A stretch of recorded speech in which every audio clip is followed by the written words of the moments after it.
So hello, welcome to this new video. इस video में हम देखेंगे कुछ प्रीवियस ईयर के question regarding a block element, जिसको हम लैंथेनाइट और एक्टेनाइट के नाम से जानते हैं। ओके, सो ये फोर्थ वीडियो होगा regarding this lanthanide actinide series. Okay, इसके पहले मैंने इसके ऊपर 3 वीडियो बना दिए हैं, तो आपको आई बटन में ऊपर मिल जाएंगे। ओके, ए ब्लॉक 1 पार्ट 2 और प्रीवियस ईयर के क्वेश्चन। उसमें बहुत सारे क्वेश्चन, नियर अबाउट 15 क्वेश्चन मैंने डिस्कस किए थे।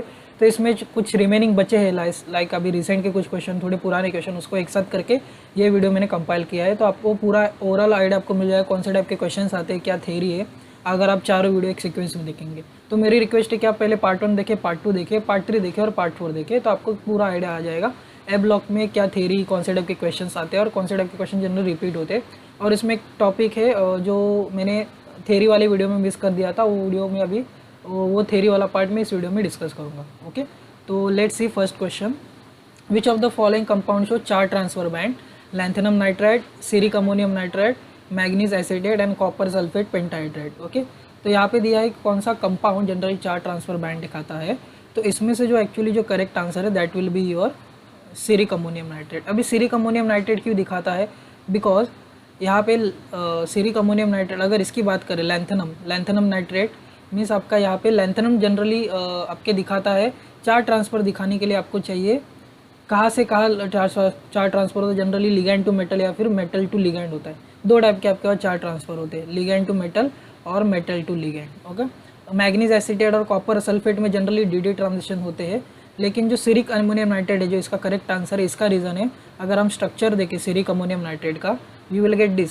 जहाँ पे सीरियम होता है वो +4 ऑक्सीडेशन स्टेट में होता है। ओके, तो अगर आप देखिए सीरियम अगर +4 ऑक्सीडेशन स्टेट में है, so it is already F0। तो यहाँ पे metal to ligand charge transfer होने की संभावना नहीं है। There is no possibility of metal to ligand, there is possibility of ligand to metal. Okay, that's why it is show colour. Okay, ये थोड़ा yellow colour, orange yellow colour का complex होता है, तो इसका कलर होता है चार ट्रांसफर की वजह से। बाकी सबका कलर जनरली होता है FF ट्रांजिशन की वजह से। जहाँ पे लैंथेनम का कलर देखे, so it can show transition, okay, FF transition. लेकिन सीरियम में अगर इलेक्ट्रॉन नहीं है तो ट्रांजिशन होने की बात नहीं, फिर भी ये कंपाउंड कलर है, तो इसका रीज़न है आपका चार ट्रांसफर। ओके, बाकी सब के डी ट्रांजिशन की वजह से होंगे, मैग्नीज और कॉपर।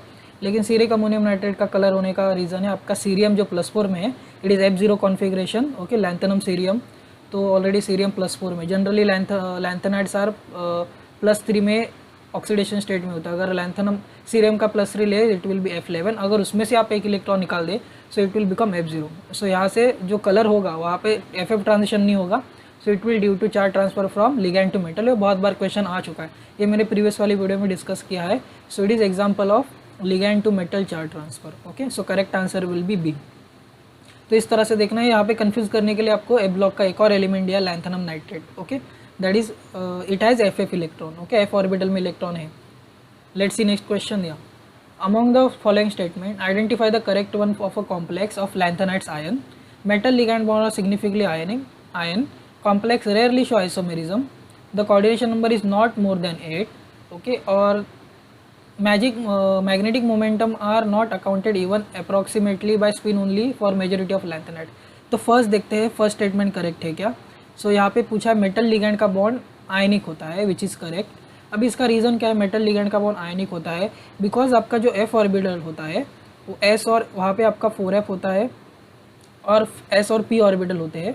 ओके, 5S और 5P। तो क्या होता है आपका जो मेन ऑर्बिटल F ऑर्बिटल जिससे हम डिफाइन करते हैं ए ब्लॉक एलिमेंट, तो जो वैलेंस शेल है आपका F ऑर्बिटल का वो अंदर होता है, बहुत अंदर, जिसकी वजह जब लिगैंड मेटल को अप्रोच करता है तो प्रॉपरली अप्रोच नहीं करता। There will be not enough interaction between F orbital and ligand orbital, जिसकी वजह से क्या होता है आपका जो बॉन्ड होगा वो एक्जैक्टली मीन्स प्रॉपर ओवरलैपिंग नहीं होगा। अगर प्रॉपर ओवरलैपिंग नहीं होगा, there will be chances of ionic character. Okay, दो टाइप के बॉन्ड होते हैं आपके जनरली, कोवेलेंट बॉन्ड और आयनिक बॉन्ड। तो ज़्यादा स्ट्रॉन्गर जनरली हम ओवरलैपिंग से मानते हैं, जो कि कोवेलेंट बॉन्ड होता है। तो अगर इसमें ओवरलैपिंग ही प्रॉपर नहीं होगा, बिकॉज लिगैंड अप्रोच नहीं करना है, तो यहाँ पे कौन सा कैरेक्टर बढ़ेगा? आयनिक character. Okay, that's Y A will be your correct answer. Okay, एक स्टेटमेंट करेक्ट है। अभी देखते हैं कहाँ पे आपको A मिलता है। B and C आपका कट हो जाएगा बिकॉज A करेक्ट आंसर है। तो आपके पास ABD है, ABC और AD है। Okay, now next statement is complex rarely show isomerism. अभी आइसोमेरिज्म का रीज़न, ये बहुत कम बार आपका लैंथेनाइड आइसोमेरिज्म शो करता है। इसका रीज़न सेम है, लार्ज साइज। ओके, अच्छे से प्रॉपर लिगैंड से बाइंड नहीं करना, जिसकी वजह से लिगैंड के आइसोमेरिज्म या फिर आइसोमेरिज्म रिलेटेड कॉन्सेप्ट होता है तो हम लैंथेनाइट एक्टेंट में नहीं पढ़ते, ओके, बहुत रेयरली शो करता है, तो इसके लिए सेकेंड स्टेटमेंट भी करेक्ट है, ओके। थर्ड देखते हैं, coordination number is not more than 8, which is a wrong, okay, this is a wrong statement. तो ये कोऑर्डिनेशन नंबर 8, 9, 10, 11, 12 तक जाता है, लाइक प्रीवियस केस में। इस केस में कोऑर्डिनेशन नंबर 12 होता है, बिकॉज जो नाइट्रेट होता है, ओके, NO3 होता है, ceric ammonium nitrate, it can act as a bidentate. तो यहाँ पे टोटल 6 है, तो 6 × 2 यू विल गेट 12, तो यहाँ पे सीरियम 12 बॉन्ड बना सकता है। तो अभी हमने एग्जाम्पल देखा लास्ट एग्जाम्पल में, it can go up to 12, okay, so that is wrong. तो ए और बी करेक्ट है, let's see D, okay, D is a correct answer because D will be correct answer because magnetic moment not accounted even approximately by spin value. Generally हम D block में क्या करते हैं, D block में अगर magnetic movement देखते हैं तो due to spin value, that is mu equal to √n × n+2, ये वैल्यू जनरली यूज़ करते हैं spin only magnetic movement, spin की वजह से। लेकिन यहाँ पे क्या होता है, आपका ऑर्बिटल अंदर है, थोड़ा लिगैंड के साथ अच्छे से इंटरेक्ट नहीं करता, तो डी ऑर्बिटल में क्या होता है, मेटल का डी ऑर्बिटल और लिगैंड का ऑर्बिटल अच्छे से इंटरेक्ट करता है, और जो स्पिन मोमेंटम होता है वो तो बरकरार रहता है, जिसकी वजह से मैग्नेटिक मोमेंट आता है, बट जो ऑर्बिटल कंट्रीब्यूशन होता है वो रिमूव हो जाता है due to ligand interaction, okay, ligand metal के साथ इंटरेक्ट करता है, जिसकी वजह से आपका जो स्पिन मोमेंटम होता है ये 3D सीरीज़ के लिए या फिर डी ब्लॉक के लिए हम यूज़ करते हैं। लेकिन जब ए ब्लॉक की यूज़ करते हैं तो you will get this type of √j × j+1 √g, okay, इस तरह से फॉर्मूला यूज़ करते हैं। तो यहाँ पे जे आता है, तो जे किसके ऊपर डिपेंड होता है, जे आपका डिपेंड होता है L + S → L - S, इस तरह से डिपेंड होता है। मीन्स यहाँ पे एंगुलर ऑर्बिटल एंगुलर मोमेंटम आता है, स्पिन मोमेंटम आता है। तो जब लिगैंड अच्छे से इंटरेक्ट नहीं कर पाएगा एफ ऑर्बिटल के साथ, तो लिगैंड अच्छे से इंटरेक्ट नहीं करेगा, तो स्पिन मोमेंटम भी आएगा, आपका ऑर्बिटल एंगुलर मोमेंटम भी आएगा, मतलब L वैल्यू भी आएगी और S वैल्यू भी आएगी। इसके लिए D will be correct answer. तो स्पिन वैल्यू मूवमेंट, सिर्फ स्पिन फार्मूला से आपको कभी मैग्नेटिक मूवमेंट नहीं मिलेगा लैंथेनाइट का, ऑर्बिटल कंट्रीब्यूशन भी होता है, ओके।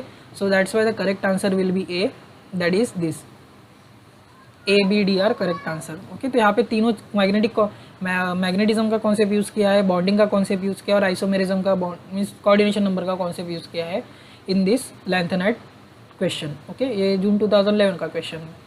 तो इस तरह से भी आपको स्टेटमेंट वाइज क्वेश्चन पूछे जा सकते हैं।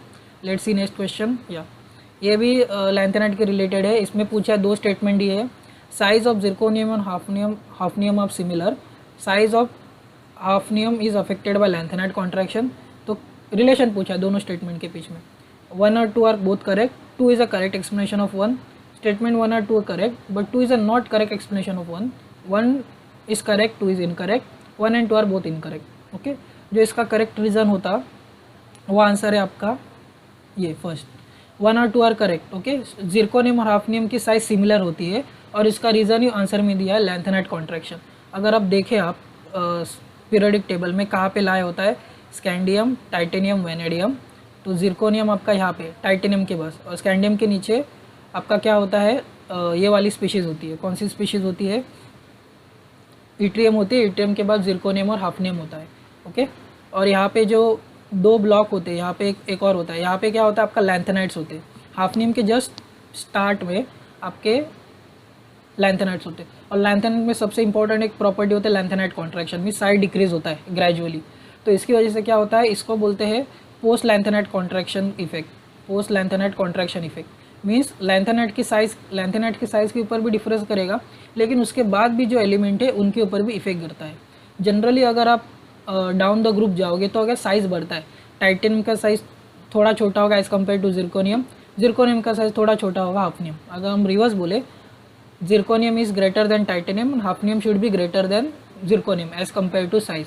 लेकिन ये साइज़ क्या होगा, ड्यू टू लैंथेनाइट कॉन्ट्रैक्शन इन दोनों का साइज़ ऑलमोस्ट सिमिलर हो जाता है लैंथेनाइट कॉन्ट्रैक्शन की वजह से। एक्चुअली क्या होना चाहिए था, hafnium should be greater than zirconium should be greater than titanium, okay.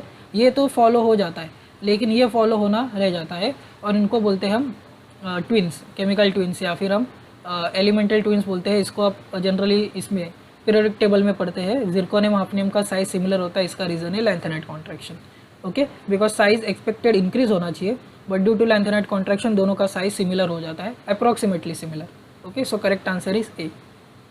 Let's see next question. The actual magnetic moment shows large deviation from spin only formula in case of titanium, vanadium, gadolinium and samarium. Okay, तो इसका correct answer will be your samarium. Okay, ये मेरे वाले part 2 के video में मैंने बताया block, जहाँ पे मैग्नेटिक मूवमेंट आपके एक इंपॉर्टेंट प्रॉपर्टी होती है ब्लॉक के। तो जनरली आपके डी ब्लॉक में हम स्पिन ओनली फार्मूला यूज़ करते हैं, लेकिन गैडोलियम भी फॉलो करता है, जितना उसका एक्सपेक्टेड है उतना ही उसका एक्सपेरिमेंटल मैग्नेटिक मूवमेंट आता है। लेकिन समेरियम है जहाँ पे एक्सपेक्टेड कुछ अलग है, आता कुछ अलग है, अप्रॉक्सीमेटली बहुत ज़्यादा डिफरेंस आता है मैग्नेटिक मूवमेंट में। ओके, तो इसका रीज़न क्या है? इसका रीज़न इनकी जो हायर एक्साइटेड स्टेट होती है, ओके, जो हायर एक्साइटेड स्टेट होती है वो पॉपुलेट होती है। Higher excited states are populated होती है, नॉट पॉपुलर, पॉपुलेटेड होती है। मतलब आपके पास अगर J=0 ये है ग्राउंड स्टेट, तो J=1 ये नेक्स्ट एक्साइटेड स्टेट भी आपकी यहाँ पे आपका होगा। ओके, यहाँ पे जनरली 7/2 5/2 होता है, समेरियम के केस में आपका ग्राउंड स्टेट 5/2 होगा। तो 7/2 में भी यहाँ पे आपका एक्साइटेड स्टेट पॉपुलेट होगा, जिसकी वजह से मैग्नेटिक मूवमेंट आप इससे नहीं कर पाओगे, कैलकुलेट नहीं कर पाओगे नॉर्मल उस वैल्यू से भी। ओके, तो यहाँ पे 2 एक्सेप्शन होते हैं जनरली मैग्नेटिक मूवमेंट में, वो आपको याद रखने पड़ेंगे। एक समेरियम होता है, एक यूरोपियम होता है, और इसके ऊपर बार बार घुमा फिरा के सेम टाइप के क्वेश्चन पूछे जाते हैं। ओके, तो ये डेविएशन दिखाता है, 2 ही लैंथेनाइड्स के केस में जनरली डेविएशन होता है, समेरियम और यूरोपियम। गैडोलियम फॉलो करता है, टाइटेनियम वैनेडियम भी आपके फॉलो करते हैं, बस समेरियम यूरोपियम की ऐसी पेयर है जो फॉलो नहीं करते, they deviate from predicted. Okay, so let's see next question. Least basic among the following, आपको ऑक्साइड्स दिया और आपको पूछा aluminium oxide, lanthanum oxide, cerium oxide, lutetium oxide. तो यहाँ पे बेसिसिटी पूछा है, एक्चुअली बेसिसिटी नहीं एसिडिटी पूछा है लीस्ट बेसिक मतलब मोस्ट एसिडिक। ओके, अगर आपको एसिडिटी बेसिसिटी ऑर्डर पता है, basicity goes on decreasing from lanthanum to lutetium. Okay, basicity decrease हो जाएगी, लेकिन यहाँ पे आपके पास कॉम्पिटिशन में एल्यूमिनियम भी है। तो एल्यूमिनियम क्या होता है? एल्यूमिनियम एम्फोटेरिक इन नेचर होता है, it is in amphoteric in nature, मतलब ये एसिडिक भी होता है, बेसिक भी होता है। ओके, अगर हम इसके कंपेयर में बात करें, इन तीनों के कंपेयर में बात करें, lanthanum, cerium, lutetium, generally they are more basic, और जिसकी वजह से जो करेक्ट आंसर होगा आपका एल्यूमिनियम होगा। ओके, तो यहाँ पे डी और आपके एस ब्लॉक को कंपेयर करने की कोशिश की है, तो generally they are more acidic, specially p block, not d s block, p block. तो एल्यूमिनियम एसिडिक होगा as compare to this 3 element, lanthanum, cerium, lutetium. अगर यहाँ पे एक और लैंथेनाइट एलिमेंट लैंथेनाइट देते और पूछते कौन सा लीस्ट बेसिक है, तो मे भी लुटेशियम होता, बिकॉज लैंथेनम टू लुटेशियम आपका जो बेसिसिटी होता है वो डिक्रीज होता है। ओके, इसके लिए तो correct answer will be A. Let's see next question.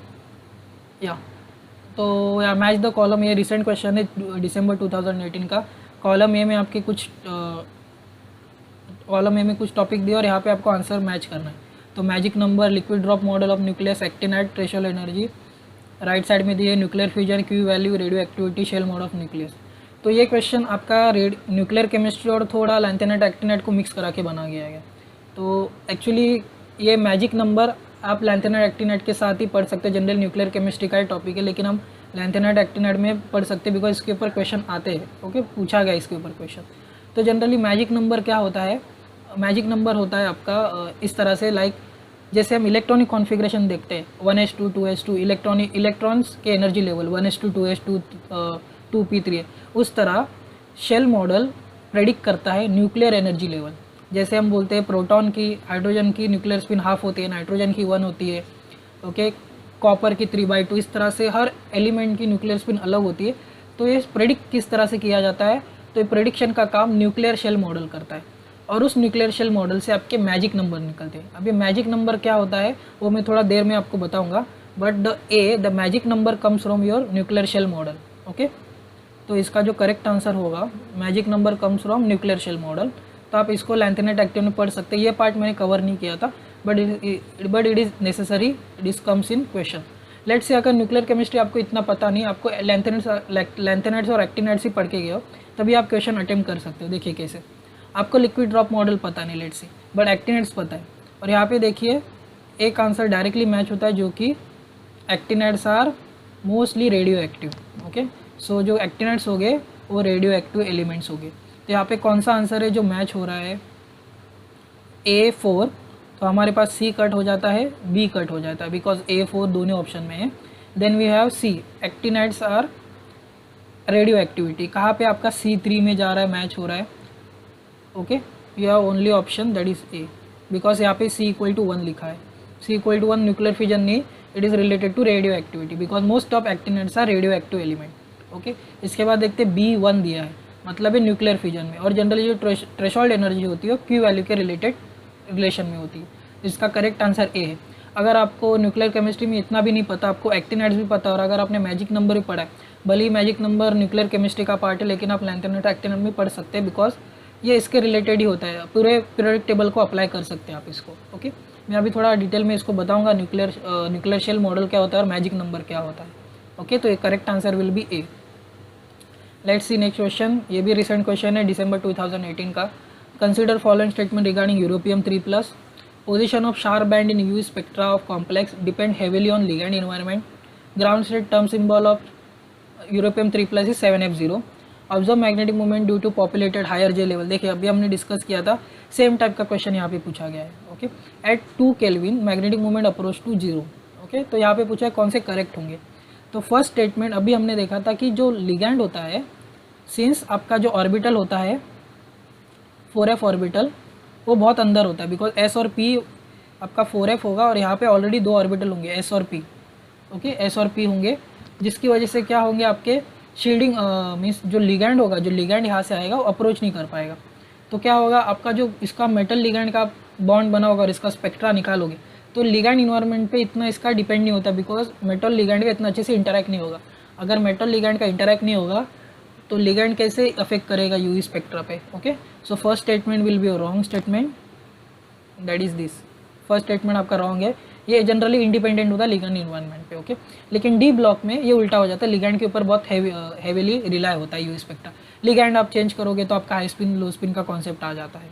Okay, इसके लिए आपको डी ब्लॉक ए ब्लॉक साइमल्टेनियसली पढ़ोगे थोड़ा आपको आइडिया आ जाता है। लेट्स सी, तो आपको कहाँ पे आपका ए चला जाएगा लेके, ए इसमें ए चला गया, इसमें ए चला गया, इसमें ए चला गया, तो आपका करेक्ट आंसर डायरेक्टली आ गया।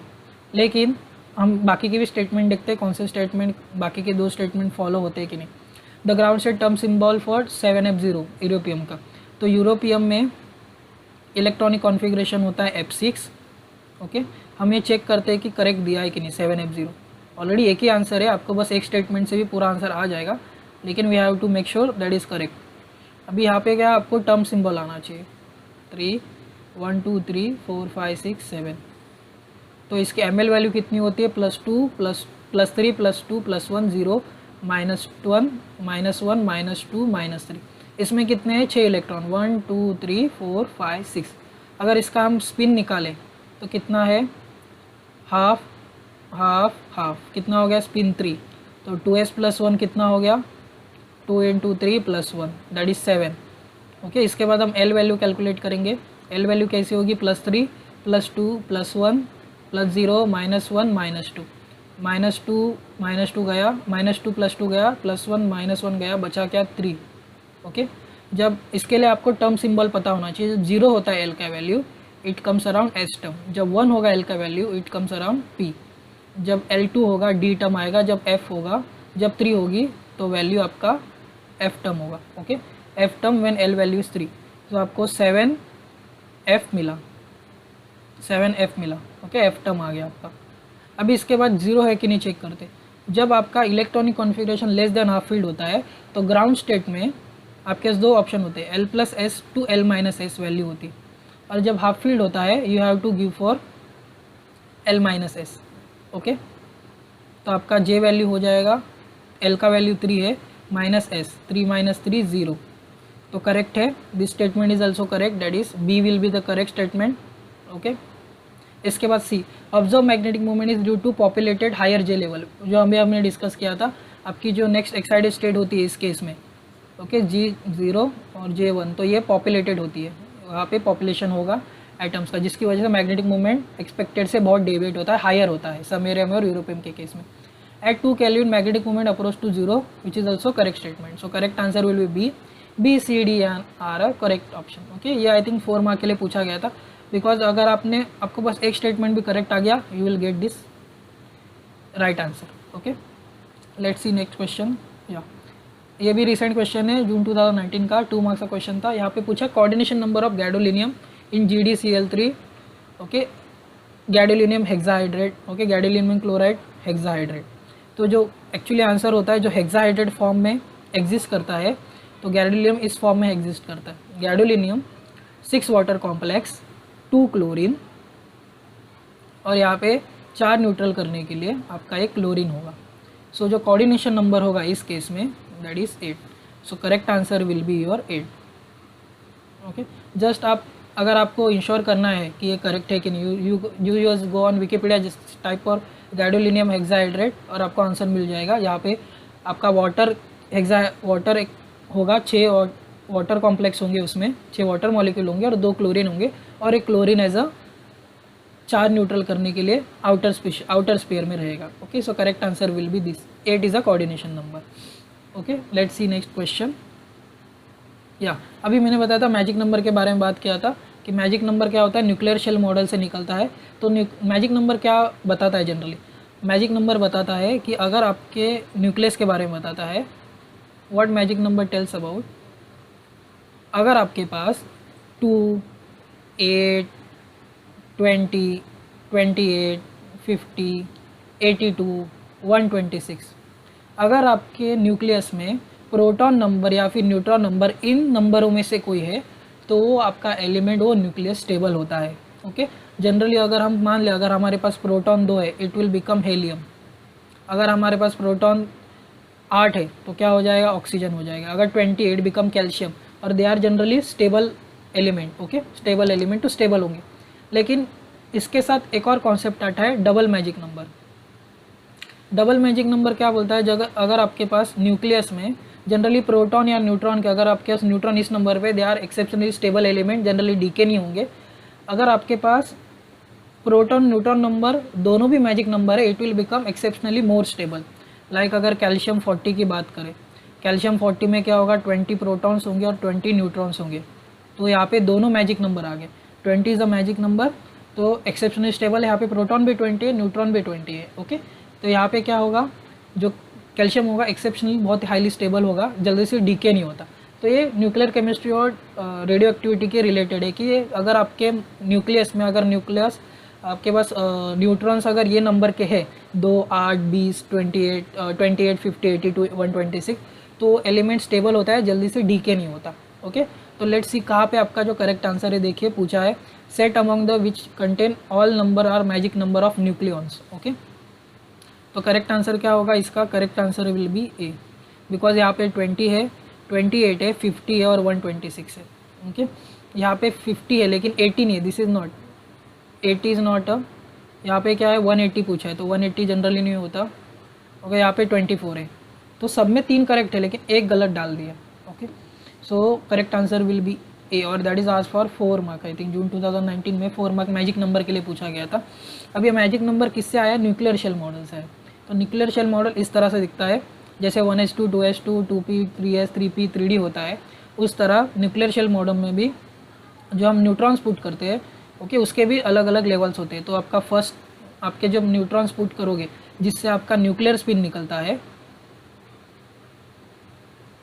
ओके, न्यूक्लियर स्पिन इससे कैलकुलेट जनरली होता है।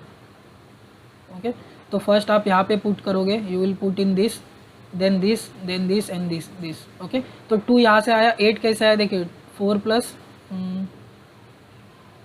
देखिए 8 कहाँ से आया, 2 + 4 + 2, तो इन 1s और 1p में अगर पूरे फिल हो गए तो आपका 8 मैजिक नंबर आ गया। और 20 कैसे आएगा, 6 + 10 + 12, 12 + 8, तो इसको मिला के आपका 8 नंबर आ गया, इन सबको मिला के आपको 20 नंबर आ गया, इन सबको मिला के आपको 28 आ गया, और इन सबको मिला के आपको 50 नंबर आ गया। तो इस तरह से मैजिक नंबर बिल्ड होता है, इसको बोलते हैं न्यूक्लियर शेल मॉडल। ओके, तो आपको इसमें न्यूट्रॉन्स पुट करके आप you can use to calculate nuclear spin of atom, okay, element का। Let's see next question. या ये अभी बहुत रिसेंट क्वेश्चन है, लास्ट एग्जाम का क्वेश्चन है, दिसंबर 2019 में पूछा गया था। Pair of lanthanide ion which show significant deviation between experimental and calculated magnetic moment considering contribution from ground state only. Okay, तो यहाँ पे डायरेक्टली पूछा है कौन से डेविएट होते हैं। तो इसका करेक्ट आंसर क्या है, समेरियम और यूरोपियम, बिकॉज गैडिलेनियम लुटेशियम फॉलो करते हैं, समेरियम फॉलो करता है लेकिन टर्बियम जनरली नॉर्मली फॉलो करता है। तो डेविएशन, ये डेविएट होगा। यहाँ पे देखिए फिर से टर्बियम, तो उन्होंने क्या किया, इन दोनों को यहाँ पे पेयर कर दिया। So correct option will be 4। Okay, direct question, अगर आपको पता है कौन से डेविएट होते हैं it will give correct answer. Okay, same question repeat करके जब दिसंबर 2019 के आसाम के क्वेश्चन में सेम क्वेश्चन पूछा था। Correct pair of ion for which only ground state level is populated at room temperature. Okay, ground state level मतलब आपका जे level higher वो पॉपुलेट होगा, तो इसका करेक्ट आंसर वही है, यूरोपियम और समेरियम। फिर से वही पूछा है, बस क्वेश्चन को घुमा दिया और कुछ नहीं। देखिए यहाँ पे भी आंसर समेरियम यूरोपियम है, यहाँ पे भी सेम एग्जाम, बस कुछ टाइम के बाद एग्जाम हुआ था आई थिंक पहले। ओके, 2 एग्जाम हुए थे दिसंबर 2019 के, अगर जिन्होंने दिया नहीं था उनके लिए एक आसाम में थोड़ा लेट एग्जाम होता है, तो सेम क्वेश्चन पूछा है ए ब्लॉक के ऊपर। ओके, तो ये क्वेश्चन आप छोड़ो मत, you have to do this type का क्वेश्चन। स्पेशली ये एक्सेप्शन होते हैं मैग्नेटिक मूवमेंट में, इनका मैग्नेटिक मूवमेंट हाई होता है जितना कैलकुलेटेड हो उससे, तो बहुत डेविएशन दिखाते हैं। इसका आंसर है उनका एक्साइटेड स्टेट पॉपुलेट होता है रूम टेम्परेचर पे। Okay, let's see next question. ये क्वेश्चन दिसंबर 2019 में आया था, तो ग्राउंड स्टेट टर्म सिंबल के ऊपर है। तो यहाँ पे क्या है, ground state term symbol for holmium 3 4f10 is, तो ऑलरेडी उन्होंने इलेक्ट्रॉनिक कॉन्फ़िगरेशन दिया है और आपको बताना है क्या होगा इसमें। ओके, तो लेट्स सी क्या होगा इसका करेक्ट आंसर। तो यहाँ पे 4f10 लिया है, तो हम पहले यहाँ पे इलेक्ट्रॉन पुट करते हैं 1 2 3 4 5 6 7। ओके, +3 +2 +1 0 -1 -2 -3, 10 इलेक्ट्रॉन है, मतलब 1 2 3 4 5 6 7 8 9 10। तो स्पिन निकालना है, स्पिन कितना हो जाएगा, ये सब तो पेयर है, तो अनपेड कितने हैं, half plus half plus half, तो हो गए 2, half plus half plus half plus half, तो 2s + 1 कितना हो गया, 2 × 2 ओके +1, तो स्पिन कितना हो गया 5। तो आपको देखना कहाँ पे 5 दिया है स्पिन मल्टीप्लिसिटी, बाकी सब आंसर आपको कट करने हैं। तो ये चला गया आंसर, ये चला गया आंसर। ओके, इसके बाद एल वैल्यू कैलकुलेट करनी है। तो यहाँ पे क्या है, एक इलेक्ट्रॉन +3 में है, +3 में ऑलरेडी 2 इलेक्ट्रॉन है, तो it will become +6 then +4, because 2 electron है +2 लेवल में, then +2 then 0 then -1 then -2 then -3। हम सबको ऐड करते हैं, अभी देखते हैं क्या होगा। 10 + 12 -6, तो क्या हो जाएगा L = 6। तो कौन सा टर्म आता है, अगर L = 6 से मैं बता देता हूँ, 0 है तो S होता है, अभी हमने देखा 1 होगा तो P होगा, D F। अब इसके बाद भी आपको थोड़े पता होने चाहिए, G H I 4 5 6, तो you should know up to JK means 6-7 तक तो पता होनी चाहिए। ओके, तो इसका करेक्ट का आंसर होगा I टर्म। सो कहाँ पे आपको 5i दिख रहा है, तो 5i, और चेक करते हैं J क्या है, मोर देन है, तो L + S हो जाएगा, मोर देन हाफ फील्ड है। L कितना है हमारे पास 6 प्लस स्पिन कितना है 2, दैट इज़ 8, तो 5i8, तो correct answer will B A। Okay, correct answer will B A। तो इस तरह से ये भी क्वेश्चन अभी रिसेंट है, दिसंबर 2019 आसाम के लिए पूछा गया था। तो ये क्वेश्चन रिपीट हुआ, बहुत टाइम के बाद इसके ऊपर क्वेश्चन पूछा गया है। ओके, ये सेम क्वेश्चन मैंने पार्ट 3 के वीडियो में कराया था, बहुत टाइम पहले बनाया था वीडियो। ओके, आई थिंक 1 और 2 साल पहले अप्रॉक्सीमेटली बनाया था। इस बहुत टाइम के बाद वीडियो बना चुका हो, तो क्वेश्चन कुछ आपको थोड़े से रिपीट टाइप में दिखेंगे। ओके, तो ये क्वेश्चन रिपीट हो चुका है। ओके, सिमिलरली यूरोपियम समेरियम तो ऑलरेडी एक महीने में 2 बार तो ऑलरेडी उन्होंने रिपीट कर दिया है। ओके, तो you should know magic number as well, because magic number के ऊपर रिसेंटली क्वेश्चन है, तो आपको मैजिक नंबर पता होने चाहिए कौन से मैजिक नंबर होते हैं। तो 2 8 20 28 50 82 126 और थोड़े एक्स्ट्रा भी होते हैं, लाइक 114 होता है, आई थिंक 114 होता है, और 2-3 होते हैं। एग्जैक्टली मुझे इस टाइम पे याद नहीं आ रहे, बट आपको मेनली स्टार्टिंग 82 तक याद रखिए। Okay, so this is about for your A block element previous year question. तो यहाँ पे मैंने ऑलमोस्ट जून 2011 से दिसंबर 2019 तक पूरे क्वेश्चन ए ब्लॉक के रिलेटेड डिस्कस कर दिए। उस वीडियो में थोड़े 15 क्वेश्चन डिस्कस किए थे, इसमें अप्रॉक्सीमेटली 10 to 11 क्वेश्चन डिस्कस किए हैं। तो ये दोनों वीडियो देखिए आपको पूरा आइडिया आ जाएगा किस तरह से क्वेश्चन पूछे जाते हैं, मैग्नेटिक मूवमेंट के ऊपर, स्पेक्ट्रल प्रॉपर्टीज़ के ऊपर, क्वाड्रेचर नंबर के ऊपर, ज्योमेट्रीज़ के ऊपर, ओके, और टर्म सिंबल माइक्रोस्टेट्स के ऊपर। ओके, मैजिक नंबर भी इसमें मैंने इंक्लूड किया, जो लास्ट वीडियो में इंक्लूड नहीं किया था। तो स्पेशली न्यूक्लियर शेल मॉडल भी आप थोड़ा पढ़िए, ओके, क्या किस तरह से होता है और उससे मैजिक नंबर कैसे निकलते हैं, ओके। तो इस वीडियो के लिए इतना ही। ये वीडियो आपको पसंद आया होगा तो इस वीडियो को लाइक करें, शेयर करें और मेरे चैनल को सब्सक्राइब ज़रूर करें। Thank you.